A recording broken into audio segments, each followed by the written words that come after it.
यह parliamentary dictation 90 शब्द प्रति मिनट की गति से उच्च गति अभ्यास प्रतिलेखन संख्या 32 से लिया गया है। यदि यह आपको अच्छा लगे तो लाइक, शेयर और सब्सक्राइब अवश्य करें। रेडी।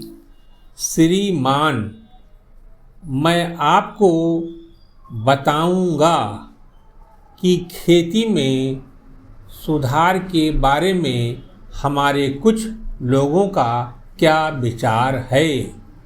हमने विभिन्न दृष्टिकोणों से अलग अलग विचार किया है। विशेष रूप से सबसे ऊंची सीमा बांधने तथा सहकार के प्रश्न पर, किंतु हम अनुभव करने लग गए हैं कि दोनों का आपस में गहरा संबंध है। अगर हमारे देश में बड़े बड़े फार्म होते तो यह कल्पना की जा सकती है, भले ही आप इससे सहमत ना हों, कि उनका कार्य संचालन दक्षता से होता और उत्पादन भी बहुत बढ़ सकता और साथ ही साथ आधुनिक तौर तरीकों का विस्तार हो सकता।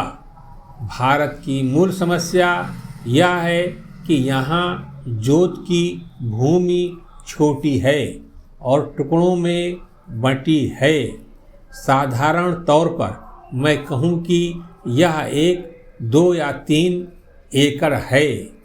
इतनी छोटी जोत की भूमियों से हमारे किसान केवल अपना काम भर चला सकते हैं, लेकिन आधुनिक तौर तरीकों को अपनाने में बहुत कम प्रगति करेंगे। अब सबसे ऊंची सीमा बांध देने से ऐसा भी हो सकता है कि कुछ एक जो बड़े फार्म हैं उनमें काट छांट हो, जो कि प्रयोजन भी है। अगर आप चाहते हैं कि प्रगति हो और आधुनिक तौर तरीकों का परिचलन हो, तब तो ये जो अनगिनत छोटे छोटे फार्म हैं इनको सहकारी ढंग से चलाना है, जिससे कि वे आधुनिक उपायों का लाभ उठा सकें। सहकारी ढंग से कार्य करने से मेरा मतलब है विविध प्रकार से सहयोग देना। हम सोचते हैं कि पहला कदम सहकार होना चाहिए और ऋण के अलावा अन्य कई प्रकार से भी सहायता की जा सकती है, जैसे वस्तुओं को खरीदना और बेचना, बीज, खाद तथा इसी प्रकार की वस्तुओं को दिलाना। दूसरा कदम है धीरे धीरे बीच वाले आदमी को हटा देना। फिर दूसरी स्थिति आती है जिसको मिलजुल कर खेती करना कहते हैं।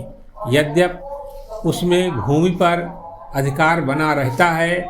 इस प्रकार का हमारा दृष्टिकोण है, जिससे अधिक सीमा की समस्या को सहकारों से अधिक जोड़ा जा सके, नहीं तो उत्पादन गिर जाने का भय है। यह एक जटिल समस्या है जिस पर मनन हो रहा है। सहकार से मेरा मतलब एक गांव के सहकार से है और ज़्यादा से ज़्यादा 2-3 गांव का सहकार भी हो सकता है यदि वे निकट से संबंधित हैं, लेकिन हमारी सरकार इनकी भरपूर सहायता करेगी। समाप्त।